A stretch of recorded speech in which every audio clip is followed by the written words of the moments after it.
Good morning. My name is Iman Williams, and I'm the Health Education Program Manager for the Louisiana Department of Health's Bureau of Community Partnerships and Health Equity. Our Bureau is devoted to increasing the citizens of Louisiana's knowledge about what affects our health, especially underserved and under-resourced communities. This devotion is rooted in awareness through webinars and collaborating to ensure communities are healthy. At this time, I would like to welcome our Deputy Director, Mia Orr-White, who will be sharing a few welcoming words. Mia. Hi, everyone. Thanks so much, Iman. Welcome to this webinar. This is the first webinar in our series, Health Equity in Action, and we are really excited and pleased to have you all here with us today. Just to give a little bit of background, in public health, many of you already know, we use the terms health equity and social determinants of health pretty frequently. Well, today we're hoping to increase awareness of these terms and how we can all work together to improve the lives of community members across Louisiana. During the COVID-19 pandemic, health equity became a national and state priority as the health disparities across our communities were impossible to ignore. Based on factors like community members' race, social and environmental conditions, as well as access to healthcare and basic life needs, we all witnessed how COVID-19 impacted us differently. May we continue to remember and honor all of those community and family members that we lost during the pandemic. Today, we hope to shine a light on how several public health practitioners are combating health disparities by addressing social determinants of health and improving access to healthcare services and resources in the communities that they serve. I will now turn it back to Iman and thank you again for participating. Thanks, Mia. Now I would like to provide you with an overview of the agenda. As you can see on the slide, we already began with our welcome. I'm going to give an overview of health equity, and then I will introduce our moderator. And then our moderator will introduce our panelists and facilitate our panel discussion. And finally, we will have our Q&A session and then conclude our webinar.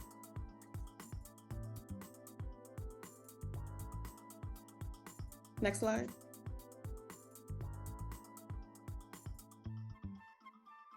Health equity means increasing opportunities for everyone to live their healthiest lives possible, no matter who they are or where they live or how much money they make.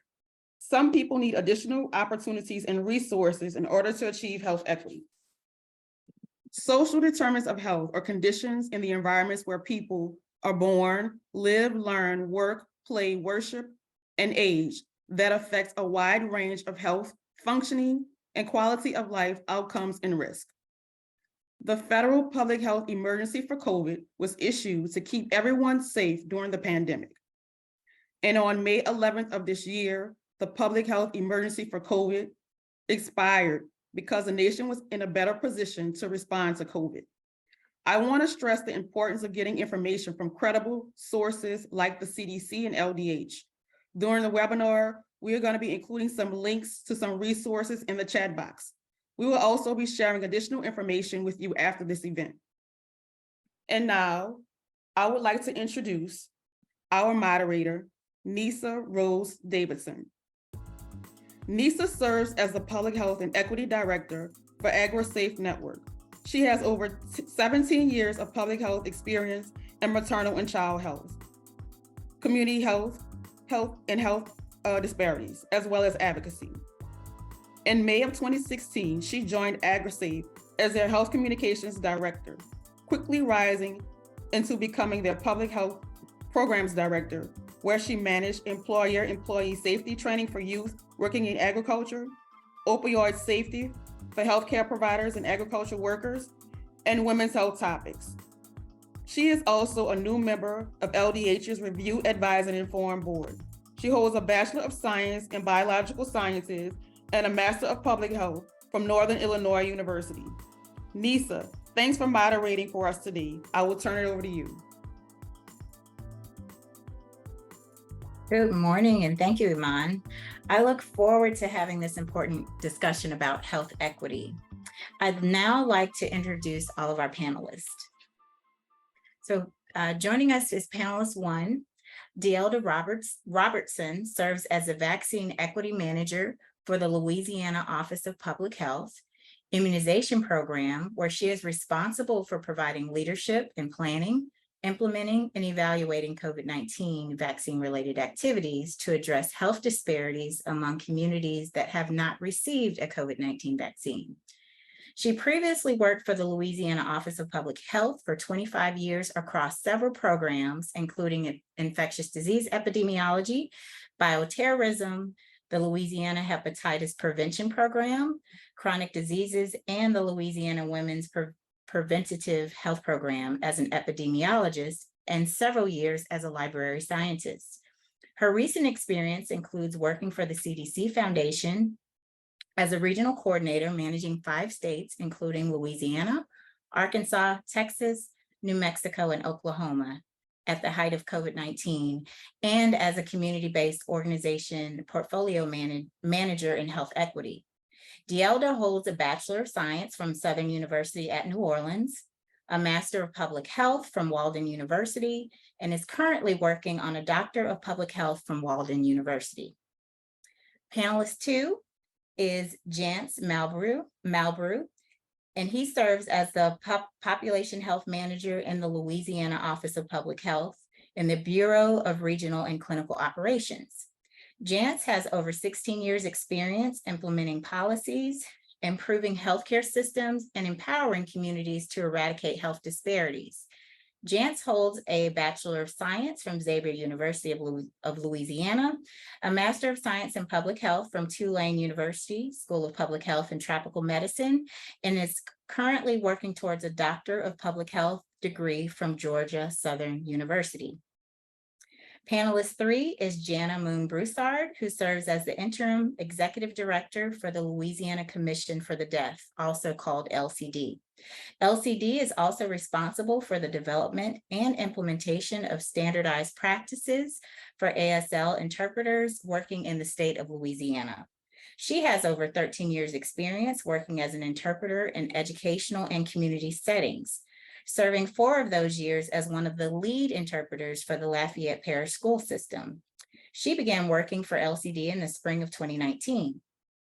Jana currently holds a Bachelor of Science degree in ASL English Interpreting from William Woods University and a certificate in Educational Interpreting from the University of North Colorado.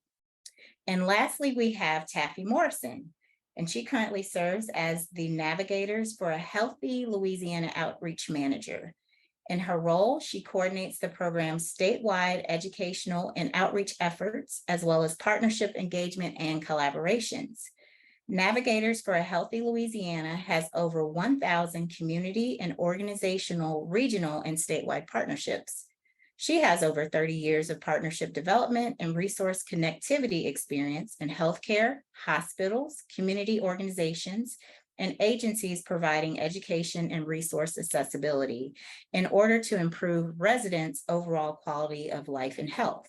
She holds a Bachelor of Science degree in Public Health. These are our exceptional panelists, and they are going to help give us a brief but deeper discussion in the topic matter. So let's get started with our panel discussion. So the first question that will be asked of our panelists is around the theme, how do you incorporate health equity into your current role? Our first panelist is Taffy Morrison. During the pandemic, the White House issued a public health emergency for COVID-19, which expanded Medicaid coverage. When we think about our nation's response to COVID-19, why was it important for the federal government to expand healthcare coverage? Well, if Congress had not passed the legislation providing states with additional funding with the provisions that states were not allowed to terminate any Medicaid member during the pandemic, the wave of expected health coverage loss would have hit at the worst possible time. You know, the health impacts of the pandemic resulted in lives lost, which was disproportionate, born with people of low incomes and also people of color. So the policies included temporary requirement to keep people enrolled in Medicaid, a greater financial assistance to help people afford the Affordable Care Act marketplaces, and expanded coverage for COVID-19 testing, treatment, and vaccines. So the coverage losses would have exacerbated declines in healthcare access directly caused by the pandemic. So that would have also hindered people's ability to seek testing and treatment for COVID-19. And it would have also raised the economic burden for people who were already struggling with a loss of jobs, with a loss of income. So these relief provisions help mitigate the pandemic outsized impacts on people of color and benefited groups with high Medicaid enrollment rates and who would have otherwise experienced coverage gaps with access to care, especially when it was crucially needed. Absolutely. Thank you for that response. Thank you so much. Our next question goes to Deelda Robertson. The public health emergency for COVID-19 also made vaccines more accessible and at no cost. When we think about health equity, why was it important to make the COVID-19 vaccinations more accessible? I'm sorry, you're muted there. I'm sorry. Many groups have been profoundly impacted by the COVID-19 pandemic due to several factors, such as vaccine hesitancy and mistrust of the healthcare system, racism and provider bias, systemic racism, which is embedded in our laws and regulations, vaccine messaging and access, language barriers, lack of universal paid sick leave, and access to vaccines.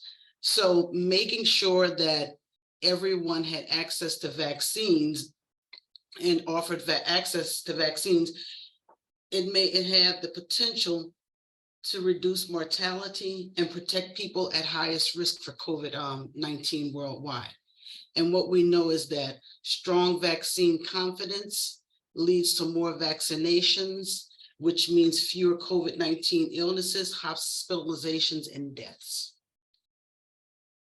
Absolutely. And that is such a heavy list of barriers. So we really appreciate that additional access was afforded to everyone. Our next question goes to Jance Malbrew.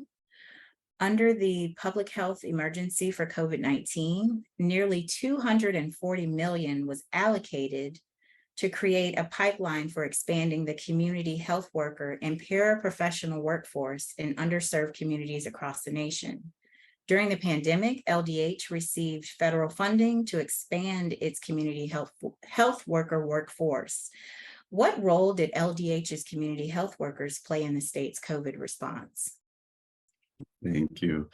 LDH's CHWs played a major role in the state's COVID response. Although our program was in its pilot stage in 2019, the additional COVID-19 funded assisted our program in hiring 18 additional community health workers that were trained to engage in resource coordination efforts and screening for health-related social needs. With this expansion of our community health worker workforce within LDH, the community health workers were trained and prepped to assist by distributing information about prevention, testing, and contact tracing within communities. That was critical because there's many individuals and families that were able to safely quarantine and isolate while still being able to access social services thanks to the work of our community health workers. So the community health workers were on the ground doing outreach as workers, working closely throughout the 9 public health regions, and they worked closely with the resource coordination teams, with the regional leadership teams to connect with those hardest to reach communities by offering services, working with them to find food, testing, contact tracing, providing personal protective equipment and other critical resources related to the state's COVID-19 response and recovery. Definitely. They were such a critical workforce, and I'm glad you had that pilot set and was ready to kind of implement at a great time of need. So thank you for that response. I appreciate it. And our last question for our first panelist is Jana Broussard. The public health emergency was established to keep all people safe during the COVID-19 pandemic. When we think about people who are deaf, deafblind, and hard of hearing, what challenges did they experience during the pandemic? And make sure you unmute there. Did the same thing, didn't I? There you go. Hi, good afternoon, and thanks for having me. Yes, the challenges that our deaf, deafblind, and hard of hearing community faced during the COVID pandemic was pretty extensive. With the constant and frequently changing guidance coming every day sometimes, as we learned more about this virus and its impact, it was difficult to ensure that that information was accessible. So the information was coming out, but how can we ensure that our deaf and deafblind populations are receiving that information, especially those with unique communication needs, such as American Sign Language interpreters, closed captioning videos. As you recall, there were local and state government press conferences held almost daily, and to try to ensure that we had the workforce for ASL interpreters to be present was extremely a challenge. So I would say the top was communication access. As you all recall, that information sometimes was confusing to us on a day-by-day basis, right? So how do we translate that information and ensure that we're getting it to a community that has a unique communication need? That was our primary focus. Absolutely. And thank you for ensuring that. Those were very rapidly changing times. So as you stated, it was very difficult to make sure all channels included the appropriate communication for those with accessibility needs. So now our second question, and I know we're moving fast on a very complicated topic, but I thank each of you for your brevity in these areas. Then we had a quick change. So on May 11th, the White House lifted the public health emergency for COVID-19, which resulted in changes in our nation's COVID response. Some people either lost or saw reductions in their benefits. However, some resources, such as COVID-19 vaccinations, are still available at no cost. So this first question goes to Taffy. Because of the expiration of the public health emergency for COVID-19, people may see changes in their health insurance benefits. So, Ms. Morrison, most of us have seen commercials and billboards and other information about Medicaid Unwind. Can you explain what the Medicaid Unwind is? Tell us what that is. Absolutely. So in response to the COVID-19 pandemic, Congress passed relief legislation that gave increased Medicaid federal funding to states for continuous enrollment coverage. So that would mean that they could not terminate any Medicaid members during the pandemic period. So in December, though, Congress established a date of April 1st, 2023 for resuming Medicaid renewals and terminations. So we're resuming normal operations for Louisiana Medicaid, Healthy Louisiana. So Louisiana Medicaid resumed the process at the end of April. So this is a mammoth undertaking for Louisiana Medicaid and the whole state. It is affecting us dramatically in every area. So that's mainly due to in March 2023, the total enrolled in Medicaid is over 2,045,000. 42% of our state is enrolled in Medicaid. So the task that Louisiana Medicaid had was pretty big to do. So how they are doing it is that they are taking a 12 to 14 month period to redetermine all members' eligibility in order to resume normal operations, which is usually an annual renewal once a year.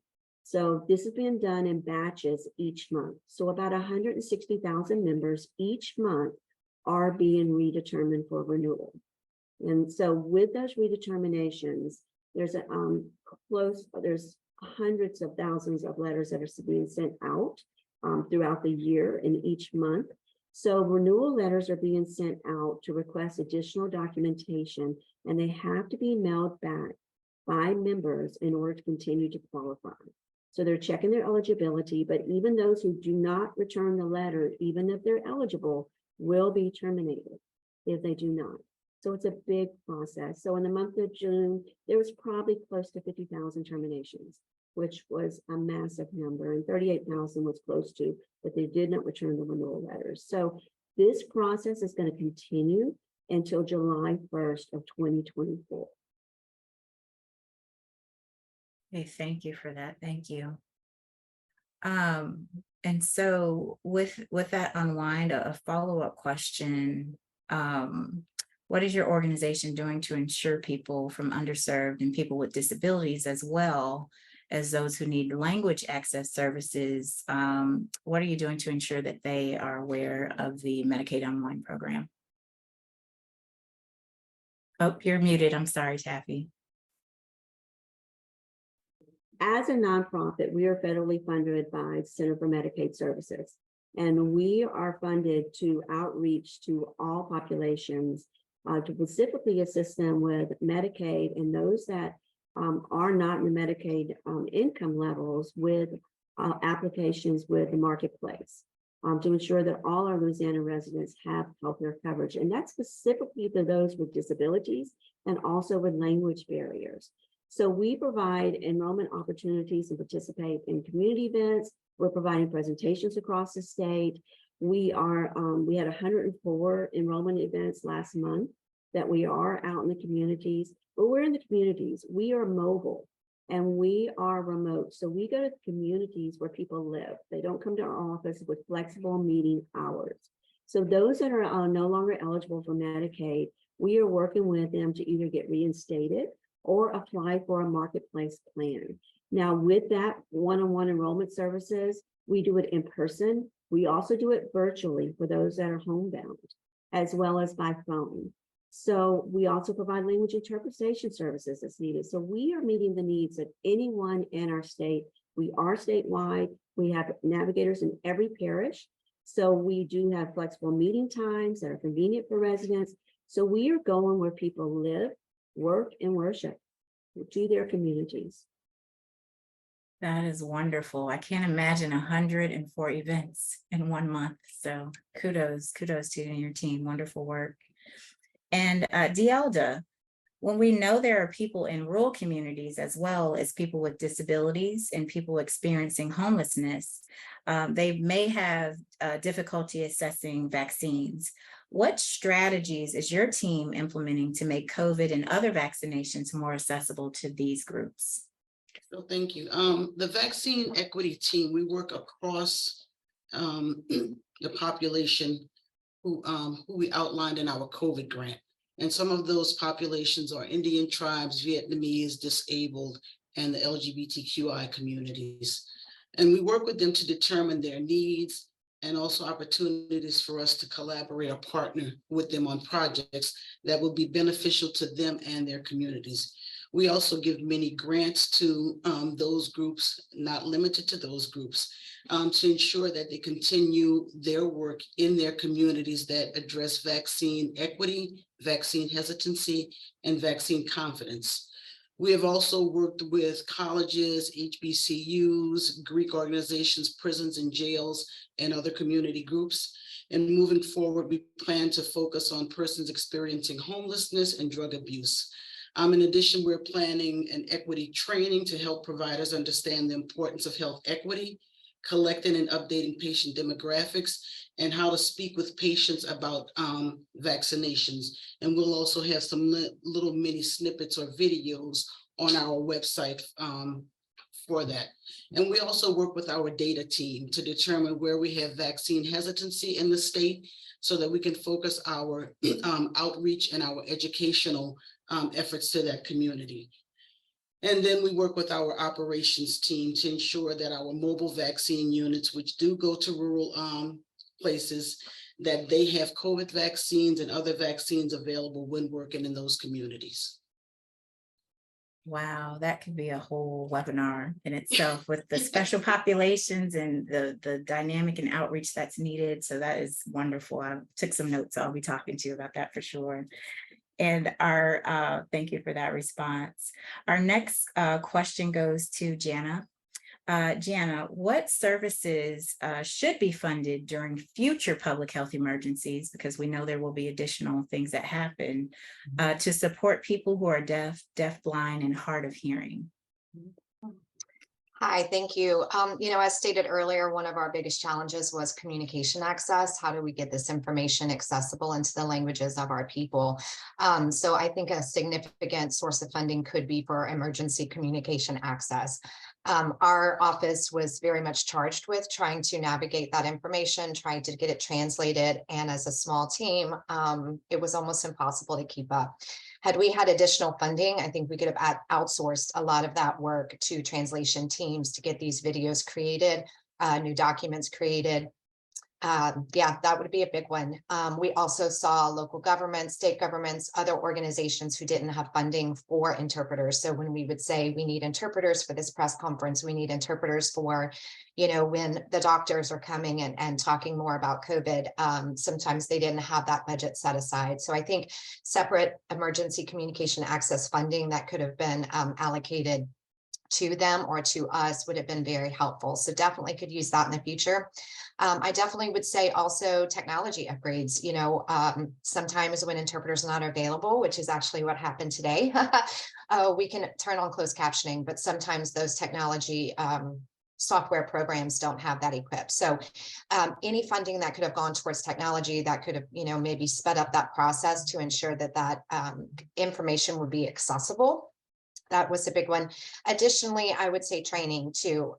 We did have an opportunity to meet with Dr. Stefanski in Region 4 in Lafayette and to meet with her team and do a private training for some of our support service providers who work specifically with deaf-blind individuals. This allowed an opportunity for a group of mainly deaf individuals to learn a little bit more in a private setting about COVID. You talked about vaccine hesitancy. That was really big within our communities as well. They had an opportunity to answer those questions and learn a little bit more about how do I communicate with someone at a distance when they are deaf and blind and they use their hands to communicate, right? Very challenging during COVID times. So I would say communication access, technology, opportunities for upgrades and training that could be utilized to really ensure equity within our communities. Absolutely. Those are critical points. And I'm so glad we're having the conversation where we can kind of think about that before the next public health emergency. Great points. Great points. Our last question goes to Jance. In addition to assisting with LDH's COVID response, what other activities did the community health workers and paraprofessionals involved? In addition to assisting with LDH's COVID response, what other activities are the community health workers involved in to address social determinants of health? Yes, thank you. So the great thing about our program is that we follow the health-related social need and social determinant of health model. So it is designed to support systematic screening for those social needs, provide individualized navigation services to help address those unmet needs. And we try to convene with community level leaders to address those social determinants through data-driven investments with new partnerships and businesses. And then lastly, we do a lot of involving the community through outreach and education. And with the community health workers, they have many responsibilities that include assisting those individuals, again, in addressing those social problems that we know lead to poor health. They provide resource coordination efforts through outreach with community-based organizations and individuals. As I mentioned before, the resource delivery, which was very important, especially during the height of the pandemic. And then also health education. We do development of regional resource guides, so that way we have an idea of what partners are in each region, so that way we can guide individuals to those sources. And then also just conducting the community outreach, just to let individuals within the Department of Health, but also outside, know who we are and what services we are providing. And for our community health workers, the workflow just includes, again, starting out with those health-related social needs screening in the initial visit. And then from there, we're kind of engaging folks to identify what those social needs issues may be, so we can begin to goal set with them and develop an action plan to connect them to those social services, ultimately leading to access to community resource centers to not only decrease those barriers, but also find a way to improve the community health itself. That's very critical services and becoming familiar with the community and the resources available. So very great work. We've moved this deep discussion along pretty quickly. So that's going to afford us a little more time for question and answer. And then we know that our panelists have been populating the chat box with certain resources and links. And all the resources that the panelists have to share with you will also be shared with a follow-up email. So now we're going to move into our Q&A. If you have not, please feel free to place questions in the Q&A box or the chat box, and we are going to stream those questions now. So our first question is, vaccine hesitancy was mentioned as a barrier.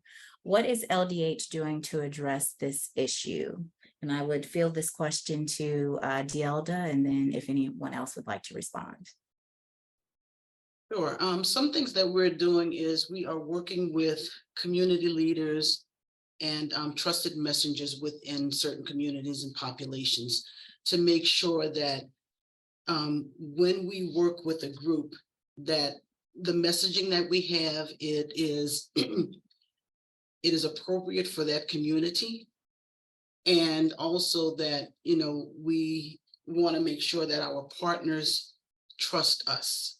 So just nurturing relationships that we have, working on to create new relationships.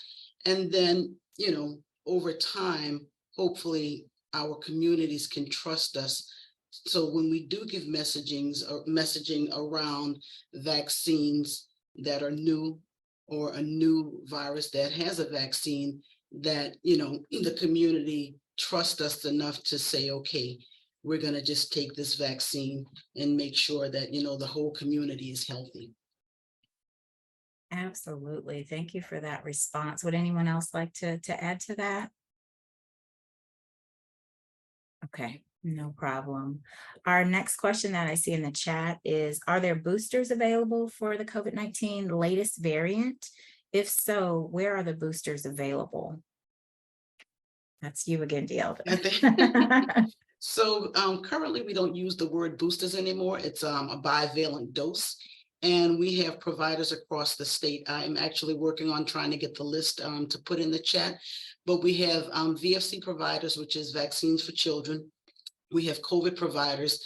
And then all of our public health units have vaccines for children. And then we have what we call 317 funds, which is directed for adults who are either underinsured or uninsured. So as soon as the list, I get the list, I will populate the chat with that. But I'll put my email address if anybody wants to message me directly. Wonderful. And what was it called? It's not boosters, but it's called? It's bivalent doses. Bivalent doses. So Yes. That's the language that we should be Yes. using. Thank you for that, because the Well, conversation is coming. Fall is coming upon us, and we're seeing those numbers rise again. All right, I'm seeing a lot of introductions from people from all over the state. So thank you for putting your information into the chat. And I'm just scrolling here to see if I see any additional questions. Lots of good resources are in there as well.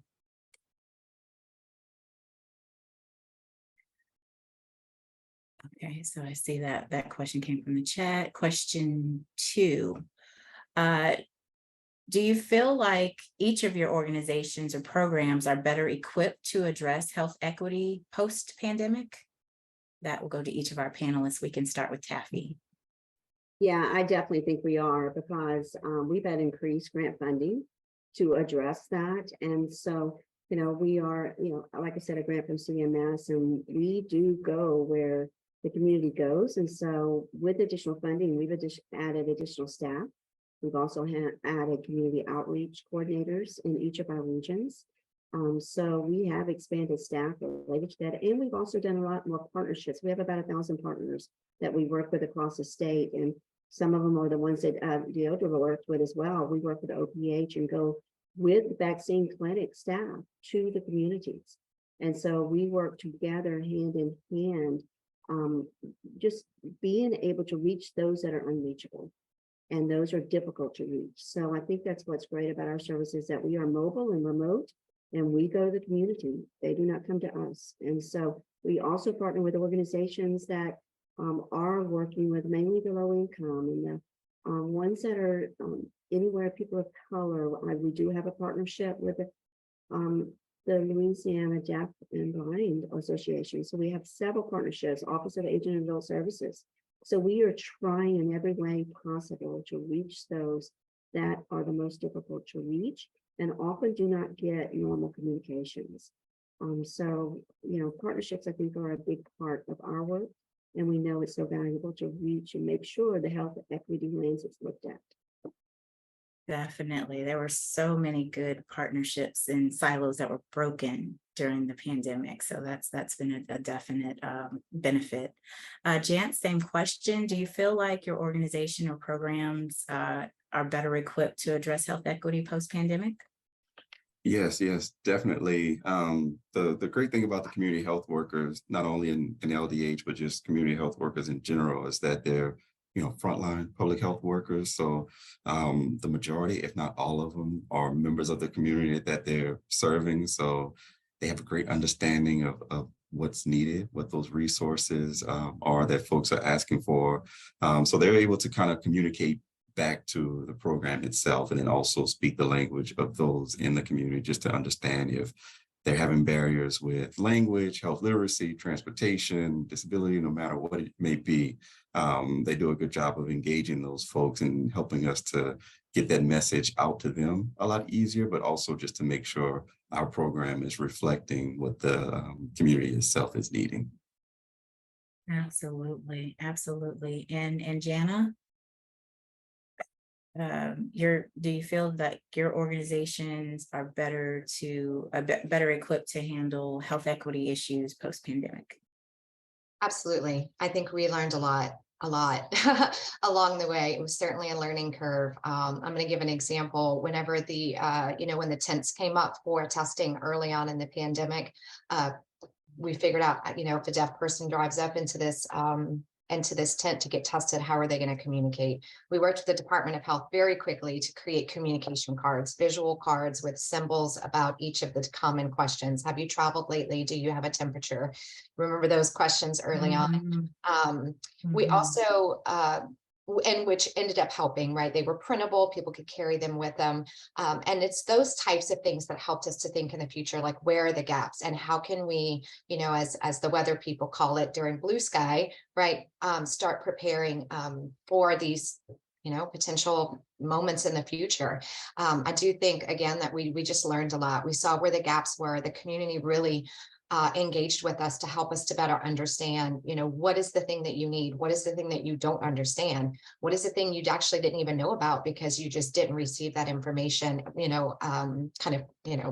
post once they got it. So we also have a very robust board at the time. We have a great, group of advocates that are truly working to build system level capacity across the state to elevate the needs of our deaf, blind, and hard of hearing people, to elevate the needs of American Sign Language interpreters and the importance of that communication access. And they really have just done a great job, especially since the pandemic. I think the pandemic was an opportunity for all of us to learn and grow. So yeah, certainly think we're in a better position for the future. Definitely. That was real-time learning in need. And now we get to kind of improve upon those things that we learned for the next emergency. And Deelda, I want to give you a bit of a break, but how do you feel that the vaccination program is better equipped to address health equity post-pandemic? I'm going to echo what my colleagues have said. So we had additional funding, which increased our staff, which made us, ready to do better outreach to the public. We worked with the Autism Society to make sure that if anyone was autistic and they came to one of our clinics or one of our tents, that they had fidgets or tools to actually distract them from what was going on if they were getting a vaccine. We worked with Jana's group. We were able to create messaging really, really fast because in public health, there's always a fire. So, we're always in emergency response mode, which helps us during times like pandemics where we can, mobilize very quickly. And then I think the biggest thing is that working with partners that we had not normally worked with, working with communities that we were not accustomed to working with, and learning the culture and the customs within those communities to, for us to better serve them. And that's going to serve us as being public health workers, moving forward, which is a fantastic thing.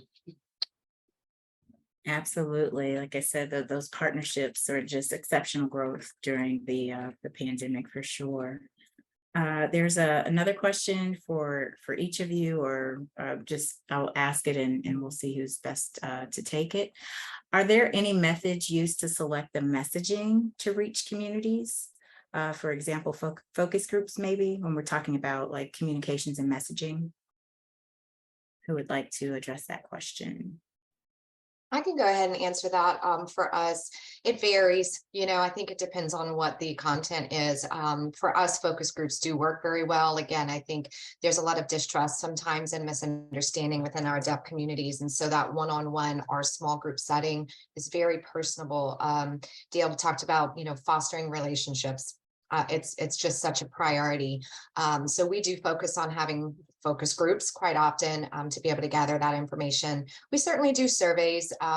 For surveys, printed English is for a lot of deaf individuals in Louisiana, English is not their first language, American Sign Language is. And so having those surveys then translated into American Sign Language takes time. So some of those surveys, even though we tend to think, oh, I'm going to create a survey, I'm going to send it out, it's not accessible oftentimes to our communities. And a survey takes longer. We have to get all of that information translated, recorded, etc. So these focus groups for our group, for our communities often worked, very well. For deaf-blind people specifically, often they live in isolation. There's a lot of isolation. COVID caused a lot of isolation for all of us, but especially for these marginalized groups. And so the opportunities to get into person when were actually able to do so, it became a priority. We have to get these people back together. They're used to be able to be together and being in person and around each other. Sign language is a lot easier to understand in 3D than on 2D screens, so, but anyway, so I would say focus groups really was our primary focus, with surveys and these types of things kind of coming in second, which is a lot different for our hearing population. Surveys are usually one of the easiest things we can do. That's very interesting. Wow, the ASL is kind of a language, preferred language. Very interesting. So yeah, anyone else like to respond to communication methods? Lisa, I'll say that we listen to our navigators. So our navigators are working with hundreds of community members every month, and various demographics, various needs, reading needs, language barriers, a lot of needs. And so we are listening to them. And so we design all of our material that goes out, our communication material, based on their input. So the questions they're asking us, making it easier to access, all of those things, our communication is based on that. And our presentations are all based on targeted audience. So we target our presentations. There's not a blanket presentation that we ever do. It's always targeted to the audience to make sure we're meeting the needs of that particular audience. So I think our navigators who are working in all 64 parishes with, all, income levels, demographics, immigrants, all tribal communities, all of those, we are communicating messages that they can understand. And then we can do it in multiple languages too. Wonderful. You touched on a follow-up to that. How are you fostering relationships with reaching out to immigrant populations to address health disparities? So that was, you've actually answered that. Does anyone want to add to that? I could see community health workers being very essential in that space. Yeah, definitely for us. And that was something that the program kind of coming to its own within the pandemic, just shined an even brighter light on those immigrant populations for us. So it's been helpful for us to work with partners and work with other individuals to help us kind of develop more of those relationships. So we've done a great job of working with the larger community health worker networks throughout the state, like the Louisiana Community Health Outreach Network, and then the Community Health Worker Network Institute at LSU Health Sciences Center. So that kind of helped us to kind of bridge some of those gaps and kind of see where some of those other partners are working on these things. And then also just kind of doing more outreach in our parishes that we serve. And then we've been lucky and fortunate enough to have individuals on our staff that are parts of various communities, minority populations, which are able to kind of speak that language and attend those meetings and bring some of those concerns back to us, which has kind of helped open up some of those avenues for us and allowed us to kind of identify some of those other areas that we may not have interacted with before. So that way we can allow ourselves to enter their spaces, but also have materials to hand out to them that speaks their language and that they can relate to and find those resources as well. Definitely, definitely. And I Can I see, just chime in? Oh, I'm oh, sorry. go ahead. No, go ahead. Go ahead. I was going to say that, working in public health, partnerships and networking is key to what we do. You cannot work in a silo or an ivory tower when you're working in public health, because what looks good on paper does not translate into each of these communities that we work with. So relying on our trusted messengers in those communities. We also have vaccine ambassadors across the state. We have youth ambassadors that speak the language of the youth. So, working with those groups to develop messaging is what we've done. And then right now we are working with a couple, the Indian tribes, Vietnamese and Cantonese populations, and doing focus groups. And we are developing materials, but we're giving it to the focus groups to look at it and see if it resonates with them in their communities, and then giving us feedback before we even produce anything. And then also making sure that our brochures and our pamphlets and posters are in different languages. And then also, when we're working with deaf and blind, autistic, that we have, cards with pictures that can address, their needs also. But again, we can't do this by ourselves. We definitely need our partners to help us work through this. Absolutely. Well said. Well said. I was just going to say that there's some wonderful resources being populated. Dale, you put the vaccine finder in there for folks looking for local resources. And Jana also put information about resources related to ASL interpreters. And there's several other links around health equity resources within the state and CDC that are available. So let me just check here in the Q&A box. Okay, we have answered all the questions unless there are any other ones that are emerging. Right now, it's just a bunch of resources being populated in the chat. And again, all the resources that are shared in the presentation and in the chat will be emailed following this webinar. So I want to thank Deelda, Jance, and Jana, and Taffy for sharing your responses and for being a part of our panel discussion. Each of you has really helped enrich our audience awareness about health equity and what your programs are doing. So we really thank you for that. And the resources upon your screen, if you want to jot that information down, if anything is pertinent to you, feel free to jot it down, but you will also receive this in an email.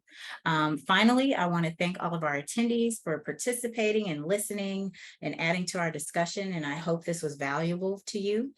Please use the resources we'll be emailing you after today's presentation, including the recording of this webinar. And at this time, I would like to ask the Bureau's Deputy Director, Mia Orr-White, to close out the webinar. Mia? Hi, thank you so much. As we end this webinar, we'd like to ask you to please complete our survey by either clicking on the link in the chat box or the one in the follow-up email. That survey really helps us understand how we can improve our programming for you all and make sure that we're giving you the resources that you need. So we really appreciate you taking the time to do that for us. And before we go, I'd like to thank the staff of the Bureau of Community Partnerships and Health Equity and the Bureau of Media and Communications, both here at LDH, for executing this conversation. Really quickly, just want to thank our panelists one more time. You all were wonderful. Thank you so much for answering all the great questions. Thank you to our moderator for taking the time. Also our team in the background, Mahogany, Iman, and Tiffany for executing the webinar and making sure that it all goes smoothly. We really appreciate all of the work that you all do. So thank you everyone for participating. Don't forget to fill out that survey, grab the link before we close out the webinar. And this concludes our event. We'll see you next time.